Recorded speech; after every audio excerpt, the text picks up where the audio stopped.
নমস্কাৰ বন্ধু বান্ধৱীসকল, মই বুমণি দেৱীয়ে মোৰ অন্য এটা ভ্লগলৈ আপোনালোকক স্বাগতম জনাইছোঁ। আজি এটাই বেলেগ বস্তু পাই গ'লোঁ। আজি আপোনালোকক ভাবিলোঁ তাকে শ্বেয়াৰ কৰোঁ। কিনো পালোঁ আপোনালোককো দেখাওঁ।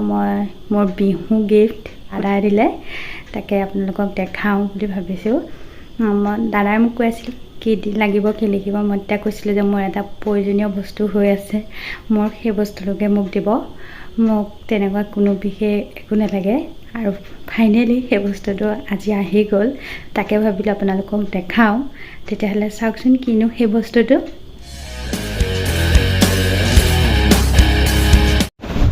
হেল্ল' ফ্ৰেণ্ডছ, আজি মোৰ বস্তু এটা আহি গ'ল। এইটো আনবক্সিং কৰি দেখাম বাৰু। আৰু এইটো মোক দাদাই দিছে বিহু বুলি। মই এবাৰ বিহুত কৈছিলোঁ যে মোৰ প্ৰয়োজনীয় বস্তুটো হৈছে, বাৰু কৈ নিদিওঁ, খুলিলে দেখা পাব। আৰু এইটো এতিয়া আনবক্সিং কৰিম, আপোনালোকক দেখাম কিনো। আৰু এইটো মোক দাদাই গিফ্ট দিছে বিহু বুলি। আৰু বিহুত মই কাপোৰ নাই লোৱা, এইটো দাদাৰ পৰা মোৰ এইটো প্ৰয়োজন হৈ আছিল কাৰণে এইটোৱে ল'লোঁ। বাৰু কিনো বস্তু আপোনালোকক আনবক্সিং কৰি দেখাওঁ। তেতিয়াহ'লে ভিডিঅ'টো শেষলৈকে চাই থাকক।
গম পালেতো এতিয়া কি বস্তু। তেতিয়াহ'লে ভিডিঅ'টো আজিলৈ এৰিছোঁ। তেতিয়াহ'লে ভিডিঅ'টো চাই যদি ভাল পাইছে লাইক কমেণ্ট শ্বেয়াৰ আৰু কি কৰিব লাগিব ছাবস্ক্ৰাইব কৰি দিব। আজিলৈ এৰিছোঁ। Bye bye.